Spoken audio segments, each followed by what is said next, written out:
Welcome to the Illuminati Broadcast. My name is David Moore. I'm your host. I think the last video cut off because I don't have that much space on my laptop. I have Final Fantasy 14 on it and it takes up a lot of space. But I love that game. I'm almost level 60. I think I'm like level 57 right now. And I'm trying to get into the dancer. Right now my character's a black mage. He uses magic. He's pretty cool. But I'm trying to level him up to 60 so he could be a dancer. I just always wanted the dancer class. There's this video game called Vagrant Story, and it's about this dancer who is like an occultist, and she creates a cult, and she causes an earthquake and a city, and like she does all this dark magic, and I'm like, that's me. I want to do that. So like I'm just inspired by that idea, and that's what I like to do. I like to add dance into my magic, and kind of like how you see the enchantress, she's like dancing in front of her magic and then like causing chaos with her spells, and I like to do that. So I might have to do that to empower my spells next time, when I go do like the eclipse ritual. Yeah. Alright, so let's see, what else do we have. Yeah, I wanted to go over the Castle Demon Lord story. It's a game that I'm making about Los Angeles County, and the cities get flooded, and the only cities remaining are like Los Angeles, San Fernando, Pacoima, Santa Clarita, Lake Elizabeth, Palmdale, Lancaster, Lake LA, a little bit of Victorville, and San Bernardino and Santa Fe Springs. So it's like this circle around the Los Angeles mountains that survives, but everything around it gets flooded, and even Santa Clarita gets flooded. But there's like some like paths to move around on, like the freeways and stuff. And I want to like create monsters that roam the cities and like devour humans. So there's like humans are going extinct pretty much on that island. And there's like some cities where they do live, but they have to worship the Demon Lord, which is gonna be me. And I'm just gonna rule over the whole county. Yeah, but it's a game. It's kind of like Monopoly. You can like roll the dice and you end up in different locations. Also you'll get like elemental bonuses and like familiars and weapons, and you can like do magic and move around it. So it's kind of like Dungeons and Dragons mixed with Monopoly and Jumanji put together, and the Ouija board. Yeah, so this is the little fly swatter thing. Hopefully I hit one of these little flies. They bite you and they try to take your blood or something. But I had to attack them so they don't attack me. Alright, you can barely see them at night. Alright, so, and in that story I have this championship for the Illuminati, so all the Illuminati members get together to battle each other, and whoever wins becomes the next ruler of the earth. So you have an Illuminati king, which my character is right now currently, because he's been doing so much work behind the scenes that he's basically making all the rules, and everyone has to follow them, and they always follow his trends and whatever he does. They're always pretty much copying his ideas, because when you're the Illuminati king, whatever you do is what everyone does. So it's like Simon Says almost. There's like this weird, I noticed there's this weird element of like childhood games that are like that control like the influence of the Illuminati. So you have this Simon Says game, and then you have this Monkey in the Middle and King of the Hill. So, and that's kind of what monkeys do, huh? Monkey see, monkey do. These are like monkey games. That's pretty crazy. What is the next? Monkey in the Barrels or something like that. Kind of like Donkey Kong, right? I'm like, I think that's where they got that idea from. Alright, so let's see. You have the Monkey in the Middle, which is like a tournament where the Illuminati champions, so basically the strongest of each domain, like the strongest of the earth signs, the strongest of the air, strongest of the fire, and strongest of the water signs, they all go against each other. And then since there's already been a battle for that, kind of like King of the Hill or Monkey in the Middle, so basically they're all fighting for the Los Angeles mountains, and that's gonna be like the all-seeing eye, the pyramid kind of thing. And they want to be the all-seeing eye. They want to be, God, basically. They want to be in charge of the Illuminati. They want to make all the rules. So, all right. Yeah. Ooh, look at that pyramid. Just kidding. Let's see. All right. So you have the Los Angeles Mountains, and that kind of like looks at everything. So that's Saturn.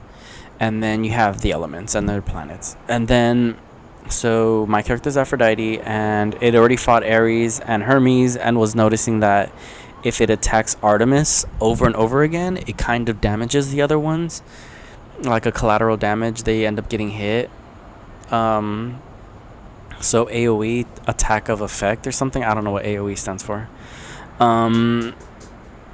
So yeah, the other ones are getting hurt just because they're like getting blasted by it, and they're getting like they're in the game no matter what. So all of humanity is in the game no matter what. It's like a game inside the collective consciousness, so a game in the astral realm, and you don't have a choice but to play it. You don't have a choice to not play it. It has to be played.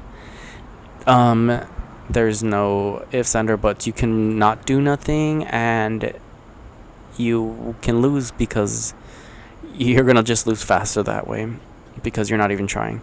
But even if you do try, you're still gonna lose. So you basically have to do what every other Illuminati ritual person has to do. So back then, when you were in the Illuminati, you would have to sacrifice people to stay in business, and now everybody has to do that, even like the normal humans, because everyone is part of the game. So everyone is Illuminati. No one's exempt from it. Everyone's Illuminati. No one is not part of the game.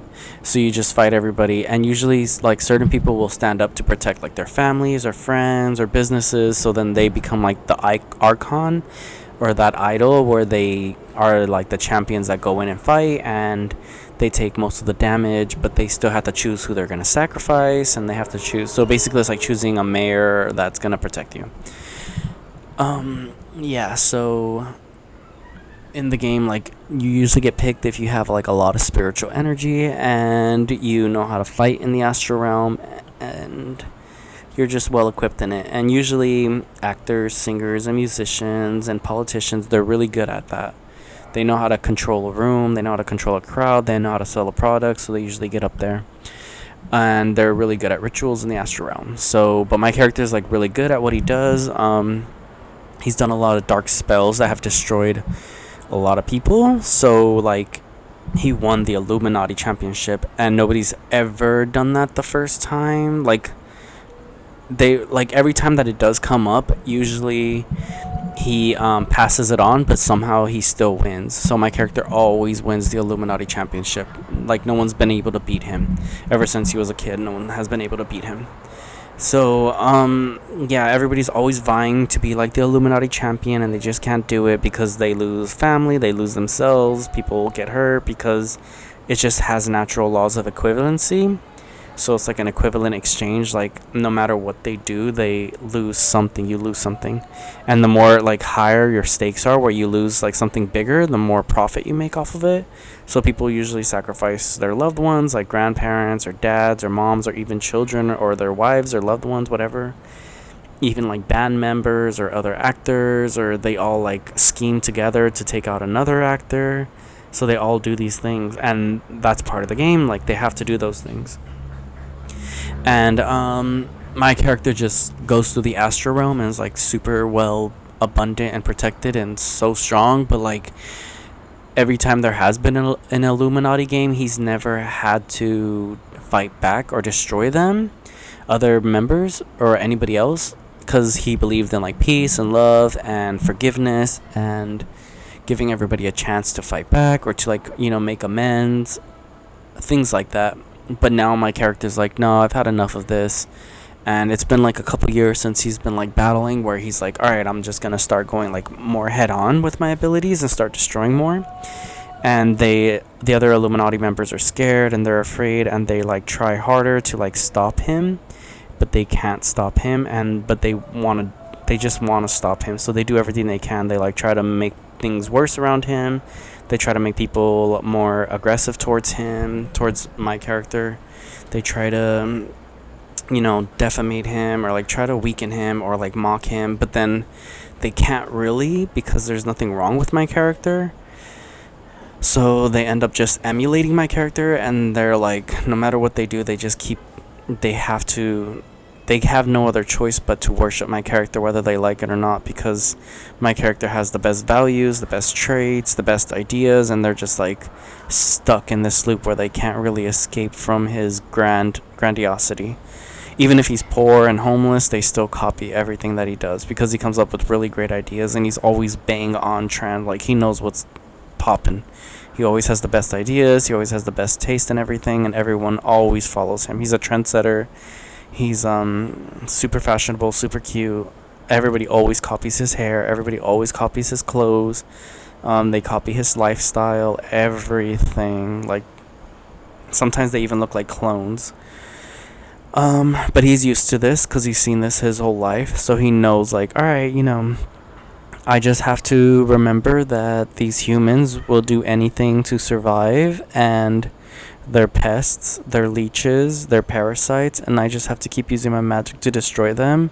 And it might take forever. Sometimes it feels like that, but I think you have to trust the fact that it's not going to be forever. It's kind of like, you work really hard at something and you think that you're never going to make it, but then at the end of the day, you learn something new and you get better and stronger at everything you do. And you gain more skills and talents and gifts and knowledge and wisdom and experience. And that's exactly what my character is going through right now, is like appreciating everything that has happened in his life. And he's so grateful for his health. He's grateful for all the experiences he had, for all the people he's met, for his family. He's extremely grateful for his family because his family has values that other families don't. And they actually understand, the consequences and like what life is, and they understand what love is, and they respect the Demon Lord. They respect my character, and they give him his space and the time that he needs to conquer the world. And they understand that he's on a mission because they've lived with him, so they know how powerful he is. But they also know like that they still love him and they still want the best for him. But humanity is a little bit different. They have. Sometimes they beg for forgiveness. They want to be part of the Demon Lord's life, but they don't understand why they can't be. And the Demon Lord has this like invisible protection around him that keeps away the Mannikins. And the Mannikins are the people that are not worthy of God's love and grace. So my character is God. He's the Antichrist and he's the Messiah combined. He's the devil and God combined, all in one single form. And the humans are meant to worship him and serve him, but they don't because they're not real humans. They're just mannequins. They're enslaved. They're like designed to make the game for the Demon Lord to play. So they're kind of like, they have souls, they have bodies, they have minds, they have all the things that anybody else would have, but they just don't. They're just not gonna go to heaven. They're gonna go to hell. So they're gonna go to hell and suffer. They're basically like, I don't know, hell energy, basically, like hell on earth. So the Demon Lord is hell on earth as well, because he's like the part that tortures them, and they're the part that gets tortured. So they exist, and they're like, oh, I want to like be in this world with the Demon Lord, but I don't want to worship him, but I have to worship him, but I don't want to. And they're always in this world of conflict, but they also live in this world where they don't have a mentality in a way. They like, it's the way they think is, how do I survive? How do I take from others? How do I step on others? How do I get stronger? They wear masks. They're very fake. I love masks too, but these mannequins, they're basically just walking manure dummies. Like, they're made out of manure. And when you destroy something made out of manure, you get money, just letting you know, in the spiritual realm. So that's why you're like, man, I really hate these people. They're so annoying. I don't know how to get rid of them. You don't physically harm them. You just spiritually damage them, because eventually they break. But right now, that since the energies are so high, everybody's trying to look for Jesus. Everybody's trying to look for the Messiah, the Antichrist, the answers. They think the Messiah and Jesus are different. They think the Antichrist is different from God and all these other things. And they don't want to admit that it's just one character. So they think that they keep making excuses to run away from the truth. They wrap themselves in lies, and they all are connected in a way Like, I'm connected to my family, but I give them their own personal space. I give them their own personal identity. The mannequin doesn't have a personal identity. It is a collection of like fear and anger and hate and mistrust and pain and all these other things that just aren't holy. They're not holy at all. They're definitely not holy. I think that's the number one key to remember, is that they're not holy. They're not satanic, they're not evil, they are just meant to be in hell, suffering for all eternity. They're the damned. And I love the damned. I love the Queen of the Damned. I think that's such a cool idea. So that's why I don't even call them damned. I just know that they're mannequins, that they copy everything they see, and they just wrap themselves up. And I love to copy things too. I love shape-shifting. I love copycatting. And I think that's what makes it so easy for them, is because they're like, we can do it too. Like, we can copy God. And I'm like, leave me alone. These are my forms. I have this ability, and you guys are just so gross. Like, ugh, you guys belong in hell, and you're not going to come back up here. But I think it's just a test for, like, the world to see, for the rest of the believers to see, for the universe to see, like, yeah, there's these things that exist, these mannequins, these walking corpses that are just full of, like, past primal energy that is going to go to hell. And they don't have a future. They just exist to bother our future. So, like, there's this promise that God makes to the world, and he's like, hey, like, there's this heaven on earth where we all get to live in peace and joy and have fun, and it feels amazing. But until we can destroy all these mannequins, we can't feel that. But maybe I can fast forward that and be like, hey, yeah, we can feel that. And as we start feeling our joy and our love in our life, the mannequins will slowly fade away and start destroying themselves. And we just use our spiritual magic to destroy them. We don't got to do nothing physical to them. They'll destroy themselves. And I think that's important. Like, but I think another important thing to remember about the mannequin is that it'll play like it doesn't feel anything. It'll play like it doesn't hurt. It'll be like, no, I'm fine. It'll always put music on that makes it think that it's doing good. It'll put movies on that it thinks it's doing good. It'll, like, look good. It'll try to make itself feel good, but it's always going to be ugly and gross, and you're just going to know how much you hate it. It's just a hateful thing. Things that you hate, you're like, yeah, God doesn't love that, so you know, like, God doesn't like them. Period. I don't like them. So it just gives you an idea. Yeah, but they'll be like, put a smile on, they'll try to be happy, but they're like already damned, and you already know, like, they're going to go to hell and they're going to suffer. And there's, like, no escape for them. There's, like, no redemption. So they, no matter what they do, even if they go to church and pray to God, even if they, like, save a little kid from getting hit by a car, like, whatever it is, they're damned. They go to hell. And you can recognize this. This is where you get discernment. And as you start understanding who God is and who you are in his plan, you kind of realize, like, yeah, I am surrounded by mannequins, and not all of us are going to be saved by God, because God already picked his people. He doesn't pick everybody. And even if they look clean and happy, they're not on the inside. So, yeah. You could ask, like, oh, where do you get this experience from? But it's been passed down in my family. It's been taught. It's been understanding. I've been through a lot of experiences. I went to a lot of schools growing up, like a lot of schools. Like, every year I would go to a different school, sometimes twice. I would make tons of friends. I would get really popular. I would be the straight A student. Everybody would listen to me. Like, I was just a magnificent student. But I was also really humble and nice and helping other kids and, like, stopping bullying and, like, you know, teaching them how to do good things. And you would see a lot of good stuff in my schools. Like, and we would be educated as heck. Like, we would know everything. We would get the top scores out of all the districts and counties. We were just, like, geniuses. Like, if you ever seen Baby Geniuses, that was us and my family. Like, everybody I knew, like, we would be smart because I'd make sure that we were smart. But then as you get older, you start meeting mannequins. Then they start popping up. Because it's like, all right, you passed the test. You did everything good. You lived the good life growing up. And you did what was right. You chose hard mode. And hard mode is the life that you know that there's evil in the world, but you're willing to do good, but now you have to do evil to do good. So it's kind of like, all right, now that you are basically an angel, you have to become a devil, and you have to, save the world.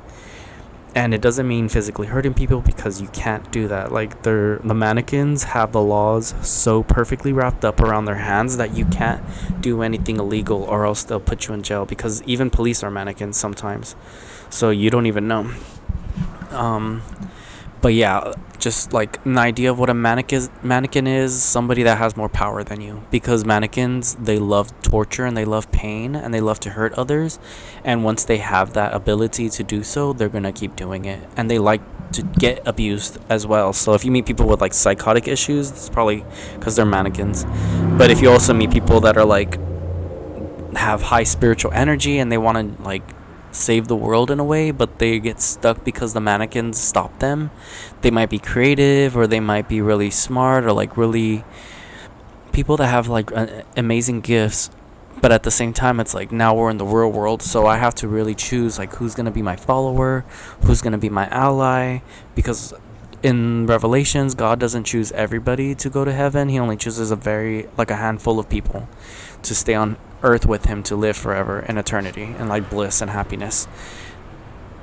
That's why sometimes I'm like, if I die or if I lose in the real world, I'll be happy, because that lets me know that I'm not God, But I've never had to go to the hospital. I've never been hurt. I've always been really healthy, and that frustrates me, because I'm like, I have to take this serious. I have to do it right, and I can't fail. Like, there's a lot of, it's not people are counting on me, it's I'm counting on myself, and I want to prove myself. I want to be the best. I always want to be the best. I always love that. But I'm also not afraid to lose. I'm not afraid to give other people a chance to get stronger. And sometimes people will take advantage of you, and that lets you know those are the mannequins, because mannequins love to take advantage of you. They love it. Like, once you give them a little taste of power, they won't stop. They'll just keep going and going until they drain you. And they can play off expressions so well. They can cry, they can smile, they can hate, they can love, they can do a lot of things, but they're never going to go to heaven, so they're always going to go to hell. You just call them mannequins. They're manic, they're crazy.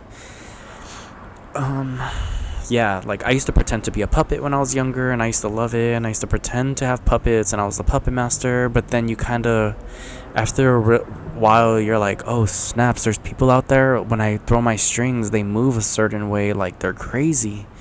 And you start realizing, oh snaps, there's like some evil people out there that are gonna go to hell. Like, oh snaps, because I always used to think like, oh, God is gonna save everybody, he's gonna take care of everyone.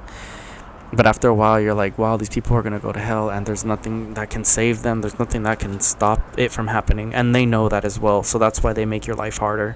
They love being in power, and they'll play it off like, oh, no, like, I'm just being respectful and professional. But they're not. They're just there to, like, ruin your life. Like, imagine if they didn't exist, you would probably be the teacher. If they didn't exist, you'd probably have a business and a company and a car. If they didn't exist, you'd probably be going to those concerts. Like, they take your opportunities. So if you see people that are taking your opportunities in life, it's because they're mannequins.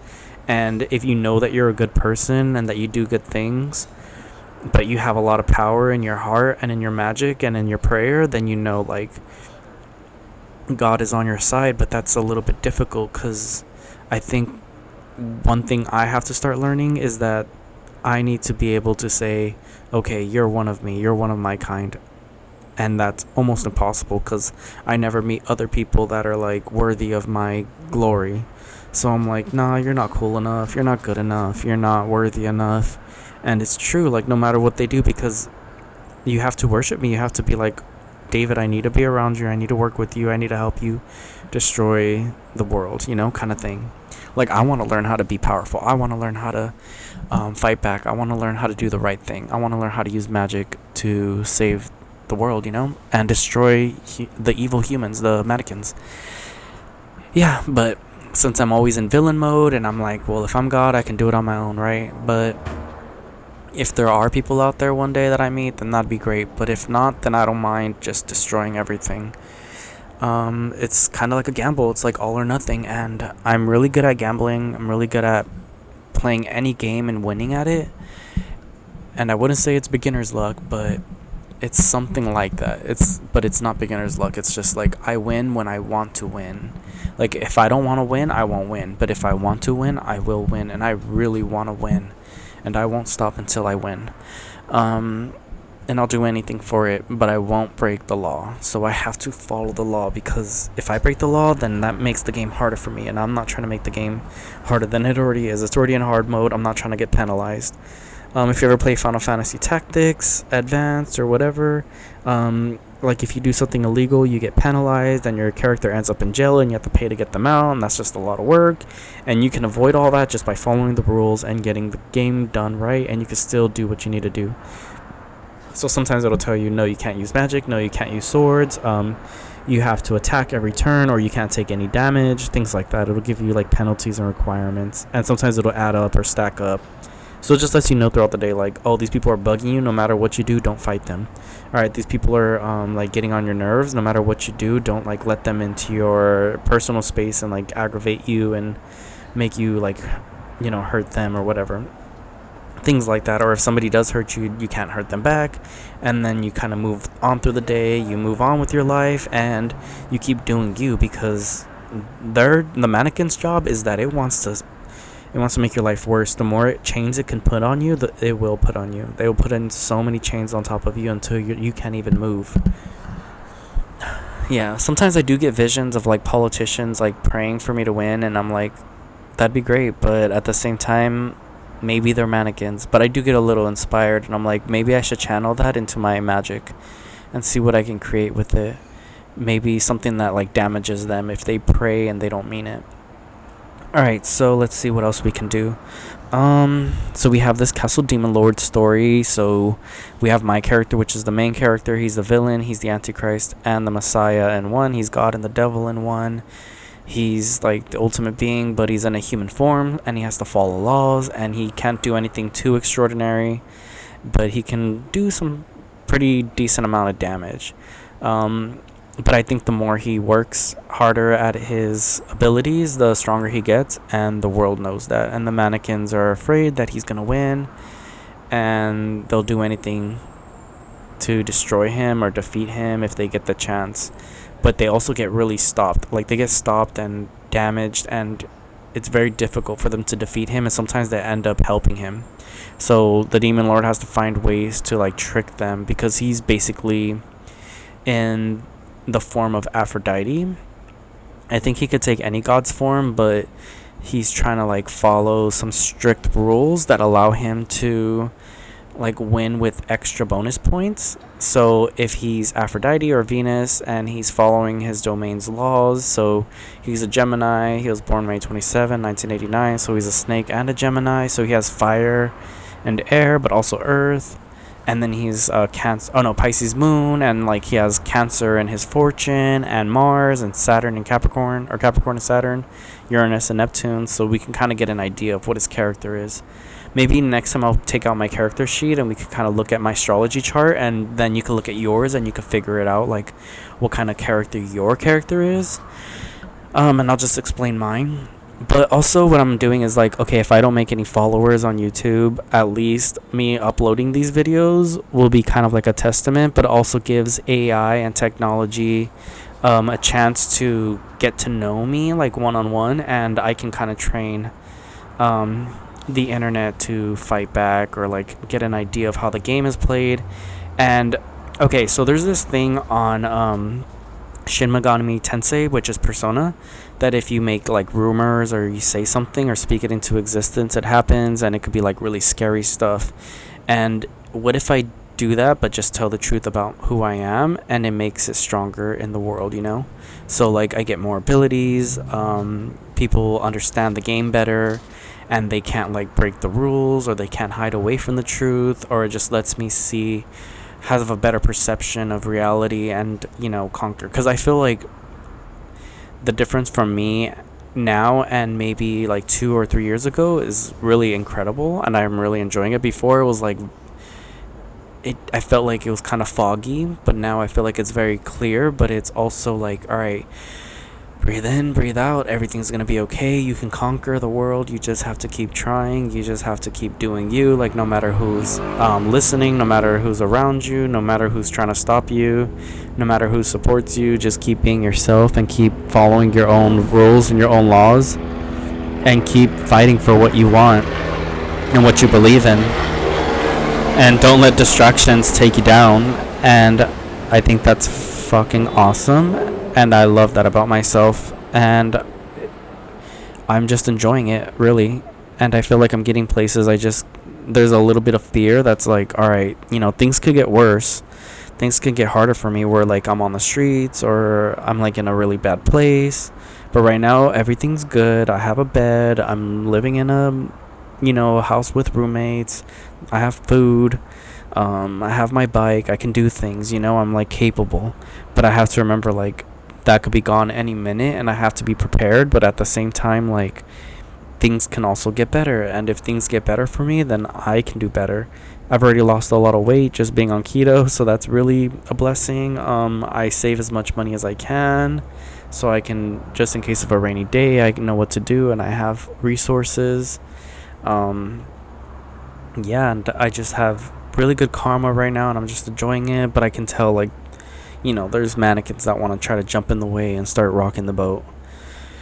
And you know what? Let's be honest. You can't be sad for the mannequin, even though it's going to hell. Like, you just have to be honest with yourself. Like, it's gonna go to hell, and there's nothing you can do to save it. Like, you can't go to God and be like, hey, can you, like, forgive this guy? Like, that'd make God even more mad, knowing that you're a mannequin as well. Because if you try to defend a mannequin, you're a mannequin.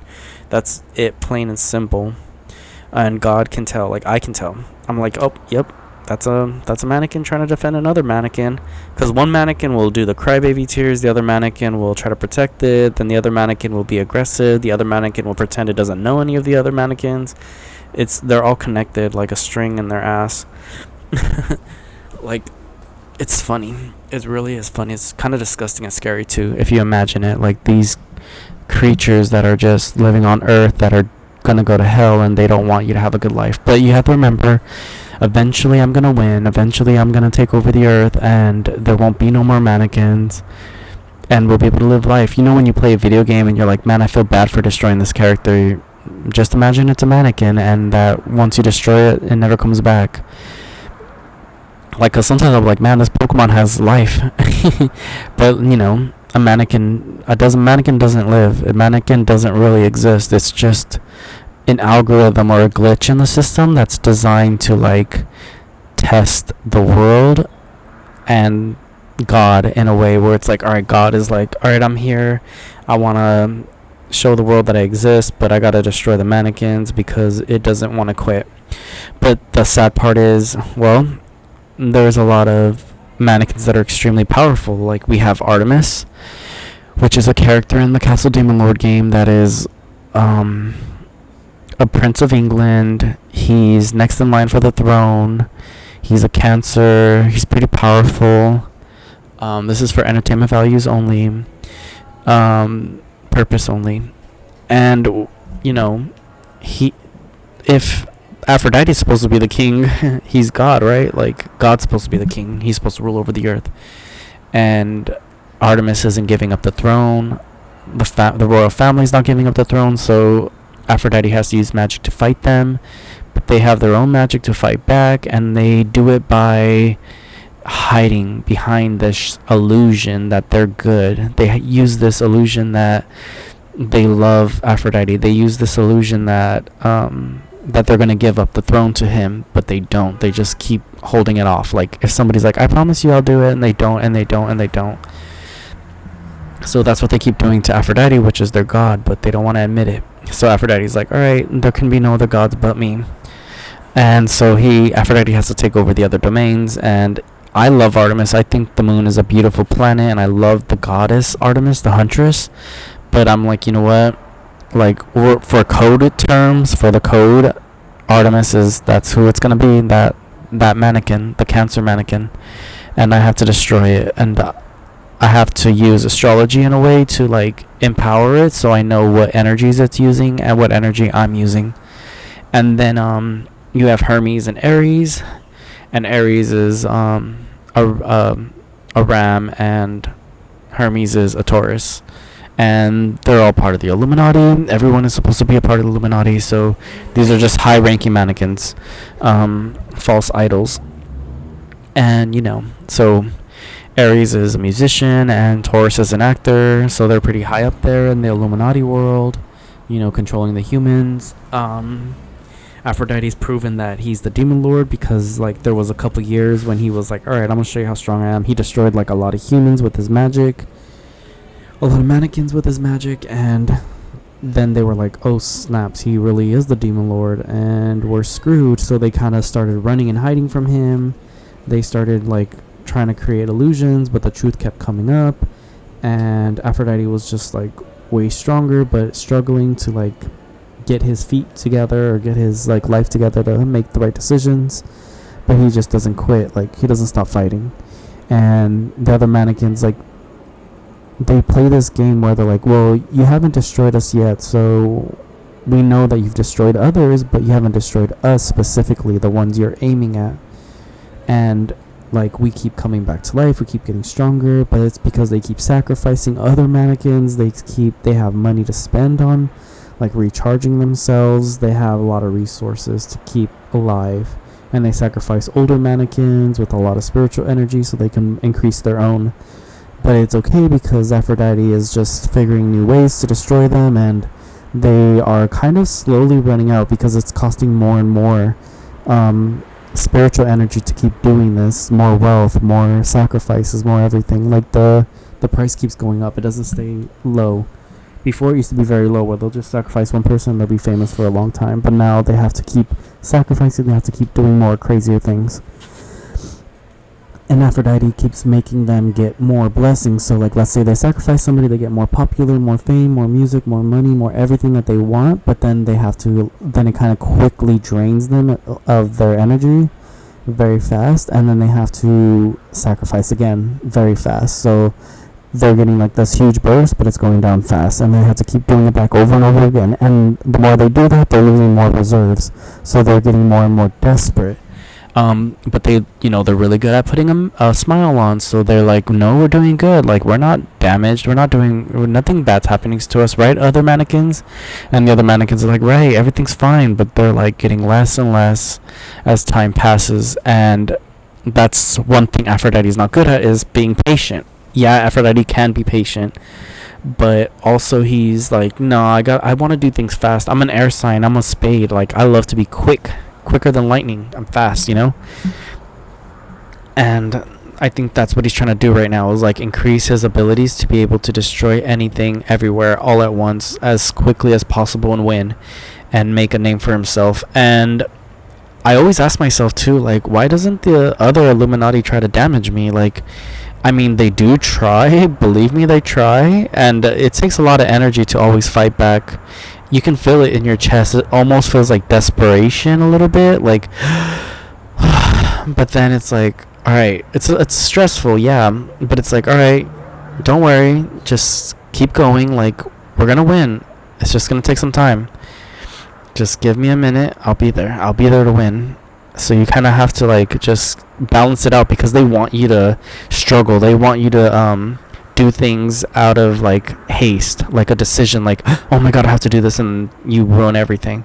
They want to push you to be doing things out of stress, a bad decision. They want you to mess up. They want you to mess up. The mannequin wants you to mess up so bad. Yeah, so they've never been able to completely hurt me. They've had a few little ups and downs here and there, but they've never been able to do any damage that is equivalent to what I've done to them. So it's alright, these mannequins are pretty weak, let's be real, but they're stressfully and annoying. It's having a whole horde of ants running around everywhere, or cockroaches, and you have to squish them all, but there's so many and they keep making more.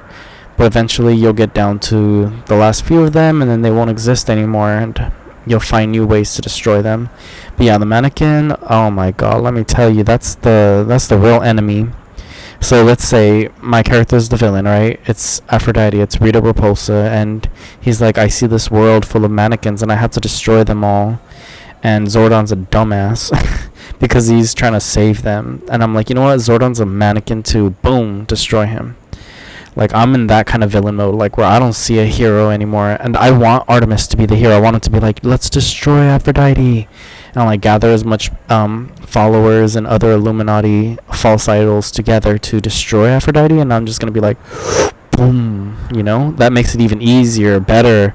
And even if they don't, I want it to be like a penalty on them. Like, well, it's going to have to be, because when you play the Illuminati game, everyone has to play. No one is exempt from it unless they're like really holy. And I've never done things, I've never really sinned like other people sin. I don't tell lies, I don't hurt anybody, I don't do things that are illegal, I don't do anything bad, I don't sin. Like, some people like sleep around, some people do a lot of bad things, they lie, they cheat, they steal. I don't do any of those things, so can't really, put me in the Illuminati game if I'm not doing any of those things.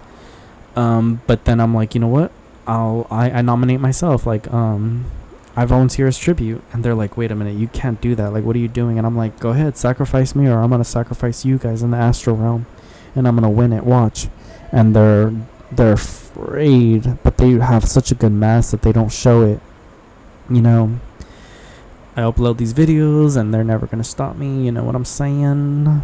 Like, it's okay if I don't have any followers. It's okay if I don't have anybody watching these videos. It's for me. It's not for them, I remember when I would go on MySpace and I would make a whole bunch of friends, and I would just be out there like, I just loved it. It was so fun just listening to music and taking cool pictures and like having all these cool friends and seeing all these cool profiles and just enjoying life. And then I was like, there's a lot of posers out there and like fakes. And that kind of trained me a little bit to understand the mannequin. And I feel like that was like the mannequin's breeding ground, where they just couldn't get their feet up. And then Facebook came along, and the mannequins were like, yes, we found it. Because Facebook was so boring. It was like Mannequin Village. Like, mannequins love boring stuff. I'm telling you, the mannequins love bore. The more boring something is, the mannequins love it. Because I love things that are exciting. And since I'm God and I love exciting things, the best way to like diss me is to like boring things. And mannequins love boring things. That's their favorite thing in the world. And the reason why is because they don't enjoy life the same way God enjoys it, same way I enjoy it. So they're like, oh, David, he's God, I hate him, he enjoys life so much, and I'm just gonna watch something really boring. And that lets me know that he's not watching, because he doesn't like boring things. So he's not gonna be in this energy. And they kind of live in it, but they still get attacked by my energy, because my energy runs through everything. We have TV, we have electricity, we have air. My energy runs through all of that. So it's just, no matter what, it's damaging them, and they don't like it. And yeah, if a mannequin doesn't like something, it'll hate it till the end. Like, it hates me, so that means it hates God, right? So it lets me know, like, okay, if a mannequin hates me, then it hates God. And it lets me know that it's gonna go to hell. Because my family still loves me no matter what I do. And I'm like, you guys are good people, like, that makes sense. But then the mannequin, oh my God, it hates me. It'll do anything to destroy me. It'll say anything to try to hurt me. And I'm like, you do realize nothing hurts me, right? Like, I've never broken a bone, I've never felt pain. Like, I'm immune to that kind of stuff. And they just don't understand it, because they feel pain. And they know that when they go to hell, it's going to feel 10 times worse, and it's going to be forever. And I bet you right now that they're so miserable, that they feel so much pain inside of them right now. I bet you anything that they feel like they're in hell. Like, they've always felt like that. They've never felt goodness in their life. They've never felt what it feels like to be in God's good grace. So that they're always like, I hate you, God, I hate you, David, I hate you. Let's do a little bit Ars Goetia mythology real quick. So we have David, right? What other word is like David? The day and video. So like, our daytime is like a video. It's like we witness things, and it's our day. That's what the day represents. So David means day. And then you have Solomon means sun and moon. If you say Sol, that could be sun and Luna. But Solomon is the sun and the moon. So you have David, which is his father, which is the king. So you have this world it's a day. And then you have the sun and the moon going through it. So it kind of makes sense, because that's what the Ars Goetia is. It's about the day. It's about the sun and the moon. Like, What's stronger than that? That happens every day. That happens all the time. You can't stop a day from happening. You can't stop those things. Those things are like immortal. They're always going to be there. Even if the sun wasn't there for like years, it would still be a day, and there would still be time, and there would still be existence. And I think the mannequin wants there to be no existence, because it's like, oh man, like, I don't want there to be a day or night. I don't want there to be an existence. I don't want there to be a God. I don't want there to be joy and happiness and love and grace. They're like, I want pain. But they also wrap themselves up in this false sense of love and life, so people think that they exist, so that they don't, destroy themselves or destroy each other, because mannequins will destroy each other.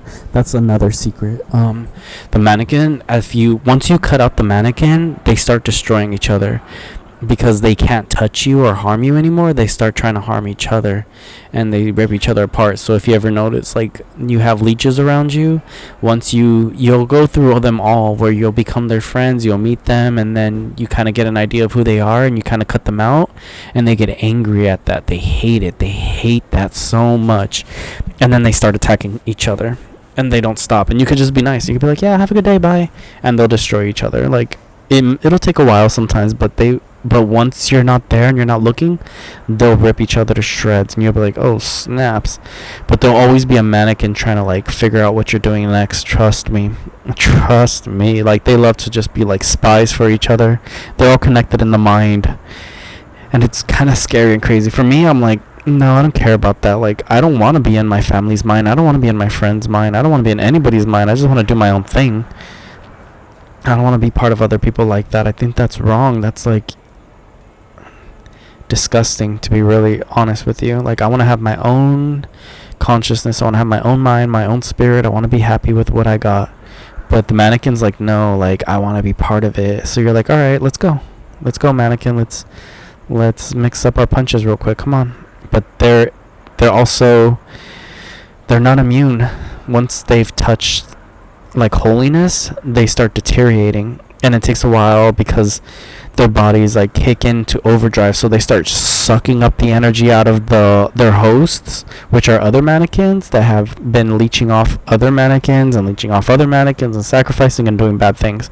So okay, we got one example. Let's say somebody at my house, all right? So she's a mannequin, all right?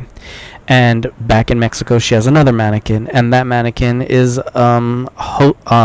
leeching off another mannequin, and that mannequin sacrifices little children, and then those children pray to their parents to do bad things to them, and they think evil things, and they harvest all this evil energy to like stay alive, and they just create like a lot of chaos, and they sacrifice each other and hurt each other, and they all absorb each other. But eventually, like, you can keep damaging like the mannequin that's in front of you with your spiritual energy, and it'll start destroying their supply, because if you used your magic on them at that moment, they would break. But since they're tethered to the other mannequins, these ones get broken first before it reaches them finally, and they'll like double it up, the dosage of their adrenochrome, and they'll be like, no, I'm gonna be putting on a smile that I'm doing perfectly fine. And then like these are all dwindling, they're all fighting for more energy, and then they're fighting for even more energy, and like taking out other mannequins because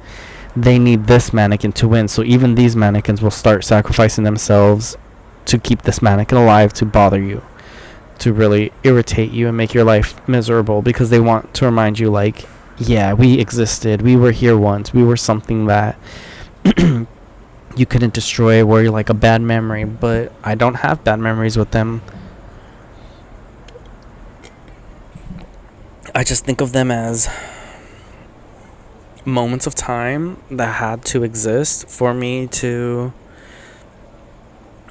really enjoy my life, and for me to never look back and not feel bad for what I am.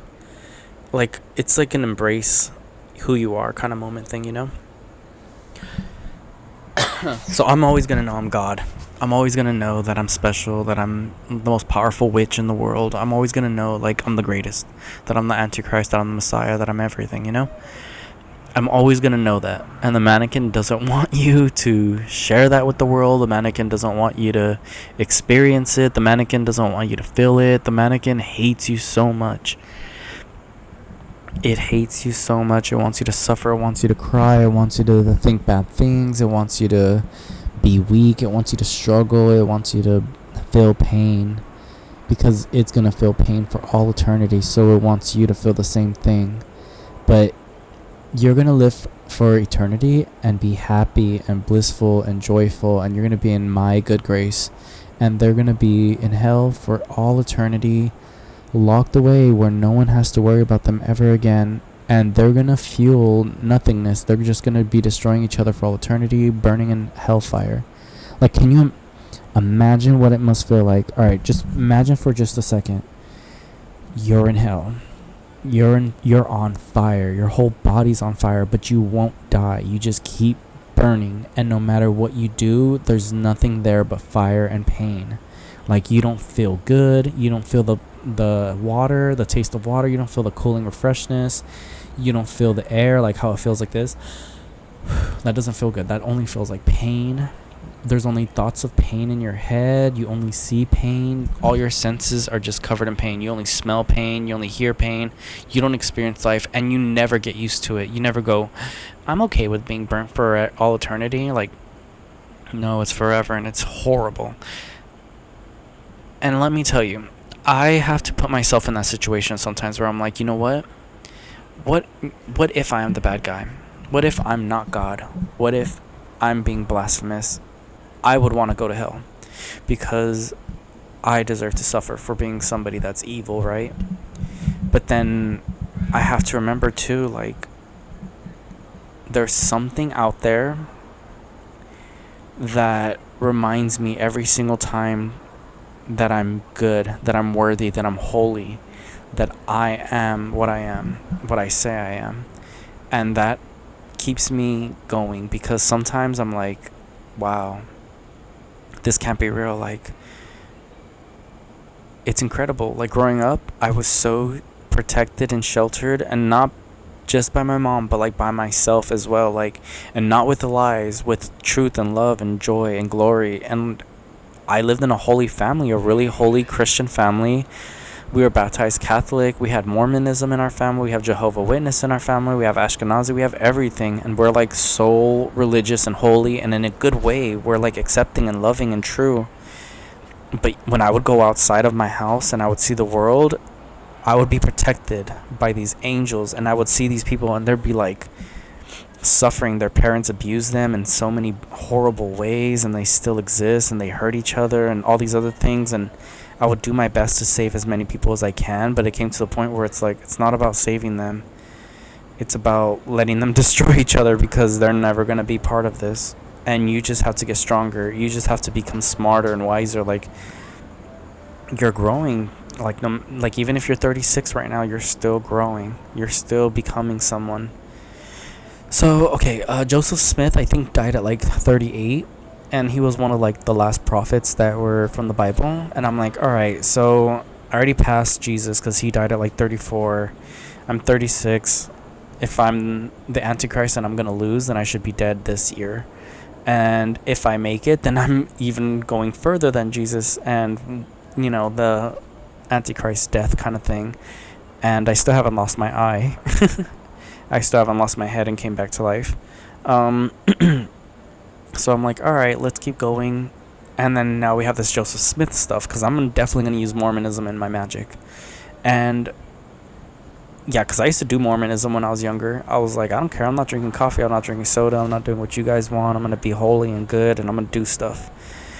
And then, let's see. So if I'm like 38 years old and I'm still alive, then I'll be like, wow, like, I'm still not dead. If I get 39, I'm not dead. I'm like, dang, if I'm 49 and I'm not dead, I'll be like, if I'm 40 and I'm not dead, I'm like, wow, like, I really beat all the levels. Like, but I want to try to beat the mannequins before all that. I want to try to, every day I would like pray that I beat them the next day, or that moment, or that hour, or that minute, second. Like, the faster I beat the mannequin, the better off I'll be. Yeah, the mannequins will try to be louder than you. The mannequins will try to annoy you. The mannequins will try to ruin your life. The mannequins will get in your way. Oh, they love to walk in front of you. They love to take their time. They love to be in the same rooms as you. They just love to hover and suck the life out of you. You wouldn't do that to them because you're like gross. Like, who wants to be around a mannequin? Like, no way. Like, you're no comfort. Like, when I was around my family, I'd be like, you guys are comforting. You guys feel good to be around. But the mannequins, no, they do not feel good to be around. They're really disgusting. And it actually just reminds you, like, like, hey, I'm better than this. Like, I deserve more in my life, and I'm gonna get it. So yeah, this is like how Castle Demon Lord is going. I think it's a beautiful story. You really have to push yourself out of your writer's block to be able to create stuff like this. You have to think outside the box. You have to really push yourself to see a world that exists, and you have to tell the truth in a way where you can enjoy the process of growing and learning from yourself and like what you think and how you bring out your thoughts and create a new world, or even this world that's hidden behind lies or filth or gunk or mannequins, and you expose the mannequin. Expose the mannequin, please. That stuff's so funny. Yeah, so the more you live your life, the better. The more you do good things, the better. You'll get there to the point where things just get brighter. Yeah, but be careful, because the mannequin will do anything. It'll seduce you. It'll try to cover you in lies. It'll do anything it can to take up your time that is really precious to you. But you also have to use the mannequin, because you can't do everything on your own. Trust me, you can't not do everything on your own. But you can be sovereign in a way where you do good things and you don't have to worry about the mannequin judging you. Like, no matter what, don't let the mannequin judge you, because once you start letting the mannequin judge you, it'll keep going. It has excuses for days. It'll never stop talking. It'll never shut up. It is so crazy how the mannequin exists. It's like this crazy energy that just does not quit. And I think it's because it knows it's going to suffer in hell. Like, when you go to heaven, it's resting, it's peaceful, it's joyful, it's loving, it's light. And the mannequin will never experience that. And in no shape, way, or form. And I'm not sad. I'm not sorry for them. I don't respect them. I just have to keep doing what I'm doing. Fight them in the astral realm, but in the physical realm, say good things about them. Make them smile. Make them feel good about themselves. Because the more you make them feel good about themselves, the more they destroy each other. The more they break. But the more pain you give them in the physical realm, they feed off of that. They love it. They love to be like, yes, I got hurt. They love it. They love that pain. They're like, they're not very healthy mentally and physically, but they drain each other like crazy.